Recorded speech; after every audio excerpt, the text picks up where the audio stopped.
معزز حاضرین، حدیث مبارکہ کا مفہوم ہے،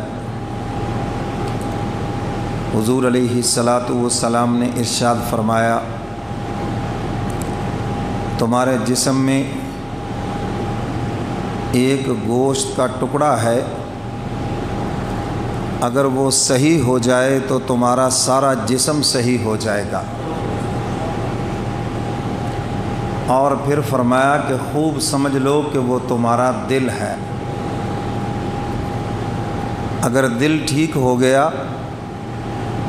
تو فرمایا کہ تمہارا سارا جسم ٹھیک ہو جائے گا۔ اب دل کی بیماری دو قسم کی ہے، ایک جسمانی ہے، ایک روحانی ہے۔ جسمانی بیماری کو تو آپ سمجھتے ہیں،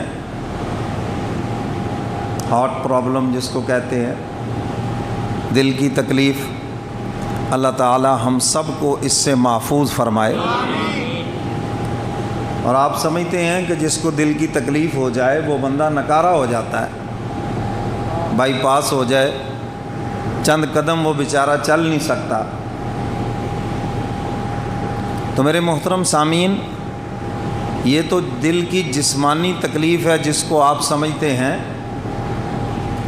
اور ایک دل کی روحانی بیماری بھی ہے جس کی طرف ہمارا دھیان ہی نہیں ہے، اور اللہ کے محبوب اس کی طرف اشارہ فرما رہے ہیں، اگر تمہارا روحانی طور پر دل ٹھیک ہو گیا تو تمہارے جسم سے ہونے والے تمام اعمال ٹھیک ہو جائیں گے، اور اگر دل ٹھیک نہ ہوا تو تمہارے اعمال کے اندر کوئی طاقت، کوئی نور نہیں رہے گا۔ مدینہ کے منافقوں کا دل ہی تو خراب تھا، ظاہری طور پر کلمہ بھی انہوں نے پڑھا ہے، حضور کے پیچھے نمازیں بھی پڑھتے تھے، جہاد میں بھی جاتے تھے، صدقہ خیرات بھی کرتے تھے، مگر پھر کیا بات ہوئی کہ اللہ نے نہ ان کا ایمان قبول کیا، نہ ان کے اعمال کو قبول کیا، اس لیے کہ وہ دل کے کھوٹے تھے۔ اور اس بات کو آپ بھی بہت بخوبی سمجھتے ہیں، بندہ بہت اچھا ہے پر ٹھڈوں پیڑا ہے، سمجھتے ہیں کہ نہیں؟ آپ سمجھتے ہیں تو اللہ نہیں جانتے، جو علیم بھی ہے، بصیر بھی ہے، وہ نہیں جانتے۔ میرے محترم سامعین، یہ جو اندر کا کھوٹ ہے یہی تو نکالنا ہے، اور بہت سے لوگ اس غلط فہمی میں ہے کہ بس منافق صرف مدینے میں تھے۔ تو میرے محترم سامعین، یہ جو روحانی بیماری ہے، لوگ سمجھتے ہیں جادو ٹونا یہ روحانی بیماریاں، اور نہیں بابا، روحانی بیماری تکبر ہے، حسد ہے، بغض ہے، اناد ہے، مسلمانوں کی نفرت ہے، لالچ ہے، غصہ ہے، یہ روحانی بیماریاں ہیں۔ لوگ کہہ دیتے بڑے آرام سے، جی وہ جسمانی علاج تو ہو ہی رہا ہے، دوا دارو چل رہا ہے، تو روحانی علاج بھی ہو جائے، جی آپ دم کر دیں، تعویذ دے دیں۔ میں نے کہا بھئی یہ تعویذ تو کوئی روحانی علاج نہیں ہے، نہ ہی کوئی یہ دین کا کام ہے، اور یہ تو خالص دنیا کا کام ہے۔ اور مزے کی بات یہ ہے، یہ تعویذ دھاگے کا بزنس اتنا ہی اچھا چلتا ہے جتنا اس میں جھوٹ بولو، وہ دنیا کا بزنس ہے، سچ سے چلتا ہی نہیں ہے۔ سمجھ آ رہی ہے بات کہ نہیں؟ یہ وہ بزنس ہے جو سچ سے نہیں چلتا، جھوٹ سے چلتا ہے، جتنا جھوٹ بولو اتنا ہی چلتا ہے۔ جو آئے اس کو کہہ دو جی تیرے اوپر جن ہے، جادو ہے، جنات ہے، کسی نے وار کر دیا ہے، فلاں ہو گیا، کوئی دلیل پوچھنی ہے کسی نے؟ تو یہ ایک ایسا بزنس ہے جو چلتا ہی جھوٹ کے اوپر ہے۔ اگر کوئی کہے کہ میں اس کو سچ سے چلا لوں، یہ چل ہی نہیں سکتا، ختم ہو جائے گا اسی دن۔ تو میرے محترم سامعین، یہ کوئی نہ دین کا کام ہے۔ بہت سے لوگ آئیں گے، وہ جی وہ فلاں صاحب تعویذ کے اتنے پیسے لیتے ہیں۔ میں نے کہا بہت اچھا کرتے ہیں، مجھ سے مشورہ لے تو میں کہوں کہ فیس اور ڈبل کر دیں۔ بھئی یہ دین کا کام ہے ہی نہیں، نہ یہ کوئی بزرگی کی علامت ہے، شفا ہونا یہ بزرگی کی علامت ہے؟ تو جتنے ڈاکٹر ہیں سارے تو بڑے بزرگ تو پھر یہی ہیں، یہ جتنے حکیم ہیں جن کے نسخوں سے لوگ شفا یاب ہو رہے ہیں، تو سب سے بڑے بزرگ تو پھر یہ ہوئے۔ میرے محترم سامعین، بزرگی کی علامت اللہ اس کے رسول کا فرما بردار ہونا ہے۔ اور حضرت تھانوی رحمۃ اللہ علیہ فرمایا کرتے تھے، کسی کی بزرگی دیکھنی ہو اس کی پگڑی نہ دیکھو، تسبیح نہ دیکھو، بلکہ حضرت تھانوی رحمۃ اللہ علیہ تو مذاق میں پگڑی کو کبھی کبھی فرمایا کرتے تھے میرا جال دے دو۔ لوگ بڑے پھنستے ہیں، بڑا بزرگ ہے جی، ہے تسبیح ہاتھ میں پکڑ کے بندہ پھرتا ہو، بڑی پہنچی ہستی ہے جی۔ ہمارے ماشاءاللہ پرائم منسٹر صاحب نماز میں بھی تسبیح ہاتھ میں پکڑ کے کھڑے ہیں، پتہ نہیں کون سی تسبیح نماز میں پڑھ رہے ہیں، ہے تو بعضوں نے بزنس کے اندر باتیں کر رہے ہیں، گالیاں دے رہے ہیں، ہاتھ میں تسبیح ہے۔ تو میں ایسے کو کہتا ہوں اوپر سے تسبیح اور اندر سے میاں کسبی۔ تو بھائی تسبیح پڑھنا بڑی اچھی بات ہے، لیکن آپ اس کو جال تو نہ بنائیں نا، لوگوں کو پھنسانے کے لیے اور اپنی بزرگی کا رعب جمانے کے لیے۔ ہم بڑے نیک ہیں جی۔ تو حضرت تھانوی رحمۃ اللہ علیہ فرماتے ہیں کسی کے وظیفے نہ دیکھو، کسی کی تسبیح نہ دیکھو، پگڑی نہ دیکھو، اس کا وہ چولا نہ لمبا دیکھو کہ بڑا جناب گھٹنوں تک پہنچا ہوا ہے اس کی قمیض، ننگ دڑنگ نہ دیکھو۔ فرمایا اگر دیکھنا ہے تو یہ دیکھو یہ گناہوں سے کتنا بچتا ہے، اللہ کی نافرمانی سے کتنا بچتا ہے۔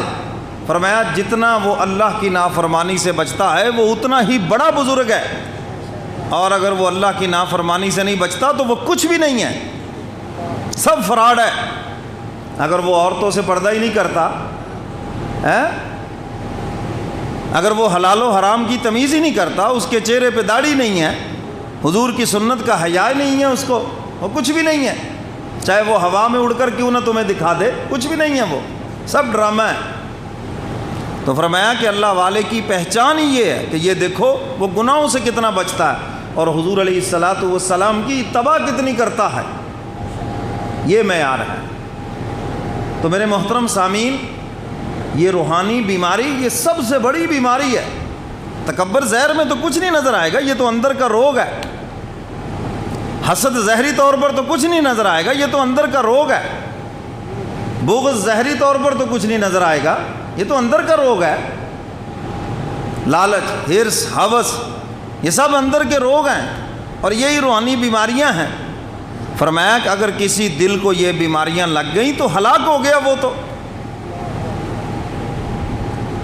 مدینے کے منافقوں کو یہی تو بیماریاں تھیں۔ حالانکہ ظاہری طور پر کلمہ پڑھتے تھے، حضور کے پیچھے نمازیں پڑھتے تھے، مگر اللہ نے سورہ منافقون نازل فرمائی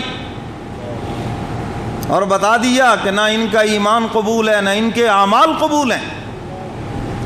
اور حضرات صحابہ کرام سب سے زیادہ منافقت سے ڈرتے تھے، سب سے زیادہ۔ حضور علیہ الصلاۃ والسلام نے حضرت حذیفہ رضی اللہ تعالیٰ عنہ کو مدینے کے منافقوں کے نام بتائے۔ سیدنا فاروق اعظم امیر المومنین ہیں، رات کی تاریکی میں تشریف لائے، دروازہ کھٹکھٹایا، حضرت حذیفہ باہر نکلے۔ امیر المومنین آپ، مجھے حکم دیا ہوتا میں حاضر ہو جاتا، آپ تشریف لے آئے۔ اور میں حذیفہ ایک بات سنو، تم حضور علیہ الصلاۃ والسلام کے رازدان صحابی ہو، حضور نے تمہیں مدینہ میں رہنے والے منافقوں کے نام بتائے ہیں، میں یہ نہیں پوچھتا کہ وہ کون کون ہیں، حالانکہ حق رکھتے تھے، امیر المومنین ہیں، اور میں جس چیز کو حضور نے راز رکھا ہے وہ راز ہی رہے گی، میں یہ نہیں پوچھتا وہ کون کون ہے، بس اتنا بتا دو کہ ان ناموں میں کہیں عمر کا نام تو نہیں ہے۔ انہوں نے کہا امیر المومن ہوا سراج و اہل الجنہ، آپ تو جنت کے چراغ ہیں، کیسی بات کر رہے ہیں، آپ کا تو محل بھی حضور نے معراج والی رات دیکھا ہے، تو آپ یہ، اور میں نے یہ باتیں نہیں پوچھی، ٹو دی پوائنٹ، بس مجھے ہاں نا میں جواب دو، یس نو میں جواب دو، میرا نام تو نہیں ہے۔ انہوں نے عرض کیا امیر المومنین آپ کا نام نہیں ہے، الحمدللہ پڑھا اور چل دیے۔ سمجھ آ رہی ہے بات؟ حضرات صحابہ کرام سب سے زیادہ اس چیز سے ڈرتے تھے، اور آج ایک ہم ہے، اللہ ہی حافظ ہے ہمارا۔ اقبال کہتا ہے خرد نے کہہ بھی دیا لا الہ تو کیا حاصل، دل و نگاہ مسلمان نہیں تو کچھ بھی نہیں۔ اقبال کی زبان میں سمجھ لو، وضع میں نصارہ تمدن میں ہنود، یہ مسلمان ہیں جنہیں دیکھ کے شرمائیں یہود، یہودی بھی شرما گئے کہ ہمارے قوم میں جتنی برائیاں تھیں سب تم لے کے بیٹھ گئے۔ میرے محترم سامعین، یہ وہ باتیں ہیں جو ہمیں بڑی تلخ لگتی ہیں، ہمیں اچھی نہیں لگتی۔ کیوں؟ اس میں ہمارا چونکہ آپریشن ہے، ہم ان چیزوں میں مبتلا ہیں اور ہم چھوڑنا نہیں چاہتے، اور